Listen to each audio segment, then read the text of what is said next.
notable facts and records from Hurricane Irma. Not a stretch to say that Hurricane Irma is one of the biggest storms to impact the U.S. coast in many years. Through Irma's over 4,000-mile journey, many records and notable facts occurred. Philip Klotzbach, a meteorologist at Colorado State University, specializes in Atlantic Basin hurricanes and seasonal hurricane forecasts. Klotzbach compiled this list of records and facts.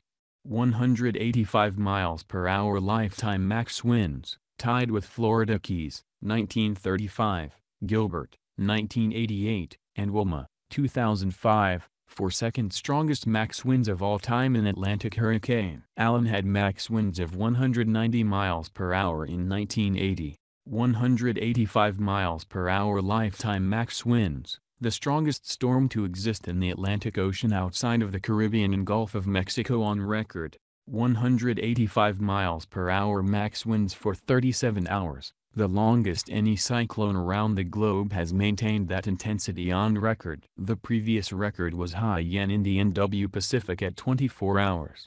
914 MB lifetime minimum central pressure, lowest in the Atlantic since Dean, 2007, and 10th lowest in satellite era, since 1966. 914 MB lifetime minimum central pressure, lowest pressure by an Atlantic hurricane outside of the Western Caribbean and Gulf of Mexico on record. First Category 5 hurricane in the Atlantic since Matthew, 2016, and first Category 5 hurricane in the tropical Atlantic, 7.5 to 20 degrees N. 60 to 20 degrees W, since Hugo, 1989. 3.25-day lifetime as a Category 5 hurricane, tied with Cube, 1932, for longest lifetime as Category 5 in Atlantic.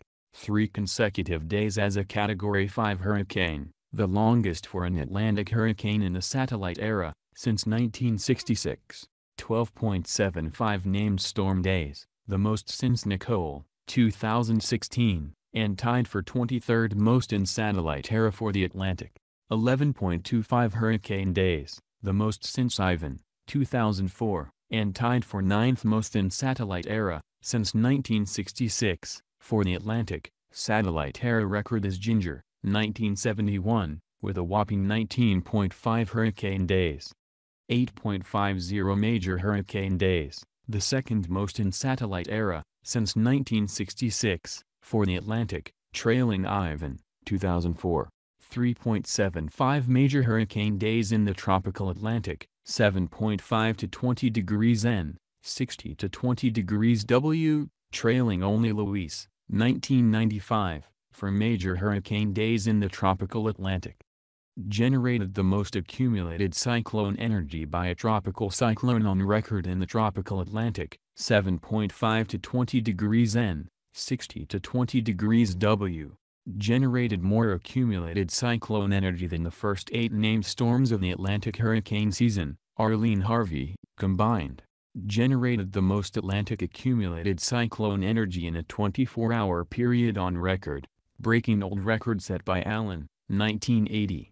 67.5 accumulated cyclone energy, the second most by an Atlantic hurricane in satellite era, since 1966, trailing only Ivan, 70.4. Generated enough accumulated cyclone energy to satisfy NOAA's definition for an average Atlantic hurricane season. Generated more accumulated cyclone energy than 18 entire Atlantic hurricane seasons in the satellite era, since 1966. Landfall record. Leeward Islands, strongest storm on record to impact the Leeward Islands defined as 15 to 19 degrees N, 65 to 680 degrees W for this calculation, with max winds of 185 miles per hour. Okeechobee Hurricane, 1928, and David, 1979, were previous strongest at 160 miles per hour. Turks and Caicos, closest approach of a Category 5 hurricane on record. The Bahamas, first Category 5 hurricane to make landfall since Andrew, 1992. Cuba, 160 miles per hour, 924 MB, Category 5. First Category 5 hurricane to make landfall since the Cuba hurricane of 1924. Continental United States, first landfall, Cujo Key, Florida, 130 miles per hour, 929 MB, Category 4. First Category 4 hurricane to make landfall in Florida since Charley, 2004.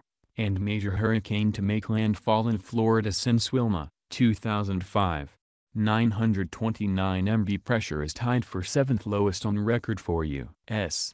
landfall with Lake Okeechobee hurricane of 1928. Second landfall, Marco Island, Florida, 115 miles per hour, 940 MB, Category 3. Exact same latitude, longitude as well as same Saffir-Simpson category at landfall as Wilma, 2005, 25.9 degrees north, 81.7 degrees west. Irma's impact goes far beyond eye-wall. Hurricane Irma made landfall Sunday morning in the Florida Keys, and then in the southwest part of the peninsula. But nearly 100 miles per hour wind gusts were rocking Miami 100 miles away. And by Monday, the ocean was surging into the streets of Charleston, South Carolina, more than 300 miles from the rapidly weakening circulation center of what had been Hurricane Irma.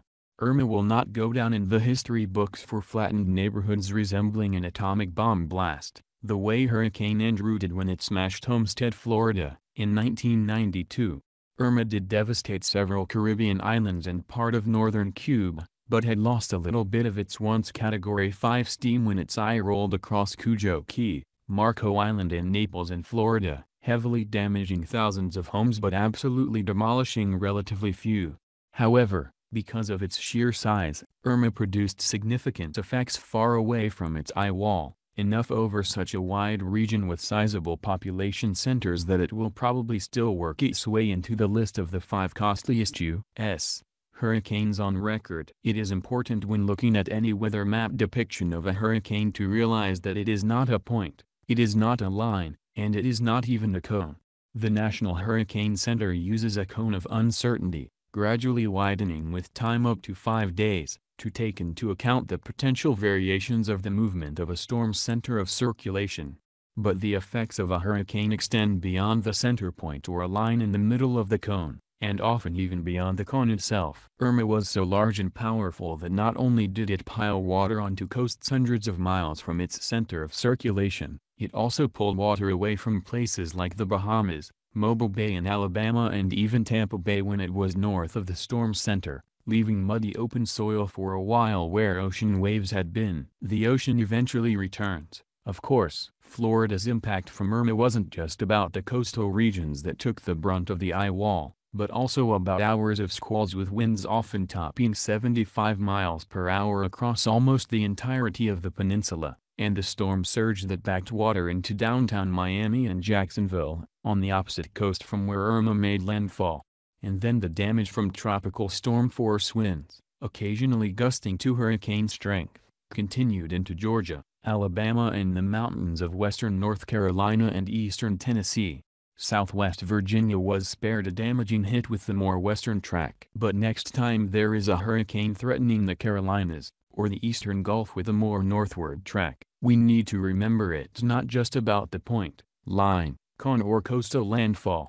Hurricane firsts. Hurricane Harvey was the first major hurricane, Category 3 or stronger, to make landfall in the United States since Wilma came ashore in southwest Florida on October 24, 2005, an unprecedented pause in major hurricane landfalls in U.S. history. Hurricane Irma was the first hurricane of any strength to make landfall in Florida since Wilma, also an unprecedented pause in hurricanes for the Sunshine State. Hurricanes Harvey and Irma together mark the first time in 166 years of weather records that 2 Category 4 or stronger hurricanes have made U.S. landfall within the same season. Hurricane Jose, having 2 major hurricanes strike the U.S. in 16 days, has understandably made many people jittery. Hurricane Jose's loop in the Atlantic this week won't help. Jose, in the open Atlantic north of Puerto Rico, is expected to make a sharp turn west, generally toward the southeast U.S.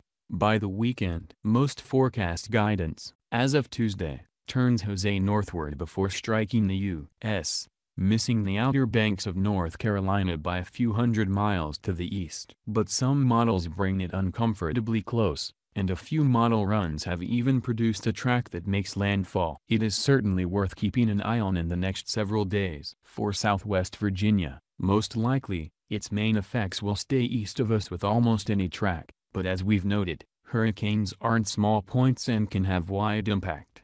Florida official, Irma death toll rises to 12 in state. As night fell Tuesday, many people from South Carolina to Florida were staying in darkened homes, dealing with fallen trees and blocked roadways, and hoping they could find gas.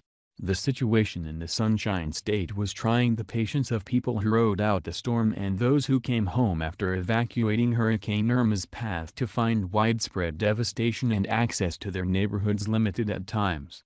Power outages in Florida affected almost 5 million homes, organizations and businesses, among them gas stations, which need the electricity to keep pumps working. 2 days after Irma made landfall on Cujo Key, authorities and a few residents were finally able to reach some of the Florida Keys on Tuesday. What they found was devastating. Based on initial estimates, 25% of the houses on the chain of islands have been destroyed, the Federal Emergency Management Agency said Tuesday. Another 65% suffered major damage. Basically, every house in the Keys was impacted some way, FEMA Administrator Brock Long said. But Key West City Manager Jim Scholl told CNN that FEMA's estimates might be high. The damage in his city and in his neighborhood on Cujo Key didn't match those dire numbers, he said. The biggest challenge in Key West is moving debris out of the roadways. Scholl said he felt sympathy for the people who want to come home, but aren't being allowed this far south because of issues with the water infrastructure. The area is under a boil water advisory. That's why we don't want people to, en masse, return down here to the Keys. And we certainly understand the frustration, he said. Everyone wants to get down here and check out their homes. It's a long wait for those sifting through what's left of their homes throughout Florida in the oppressive heat and high humidity, doing so while they wait for the power, and thus the air conditioning, to come back on. All customers who lost electricity on the eastern side of the state will likely have power restored by the end of this weekend, because fewer electrical poles came down in the storm, Florida Power and Light said Tuesday. An FPL official told reporters at a Broward County news conference that of the 790,000 customers in that county who lost power, 330,000 had their electricity restored Tuesday. The company is focusing its efforts first on schools, hospitals and other critical infrastructure. Gas stations and restaurants are next on the plan, the official said. Customers on the west coast of Florida, where Hurricane Irma made its final landfall, will likely have power restored by September 22, the company has said. But residents like William Rose have bigger concerns. Rose still can't reach his family on the Florida Keys, where about a quarter of the island's houses are annihilated. He's not sure whether his mother, stepdad, grandmother and aunt survived Irma's wrath. I have no idea, but I'm trying to stay positive, Rose said. Before the Keys lost cell phone service, Rose received a text from his mother, who chose not to evacuate. "This is terrible. I will never do this again," the text read. "I'm so glad you got out." Road work in the Keys. The Florida Department of Transportation said Tuesday night it has determined the bridges between the islands are structurally sound. Transportation officials said 2 sections of US 1 that were washed away by Irma, one at mile marker 37 and the other at mile marker 75, have been repaired. Darwin Tobacco, who stayed on Big Pine Key during Irma, is one of the fortunate residents. Both he and his house survived. "A lot of people lost everything," he said Tuesday morning. "There's homes blown off the stilts. There's power lines down all over the place. Trees completely uprooted. People's businesses flooded. Septic fields flooding. It's just terrible." More than 5.5 million customers without power. Massive power outages are crippling much of the southeast on Tuesday. Among the hardest hit by Irma, as of 9 p.m.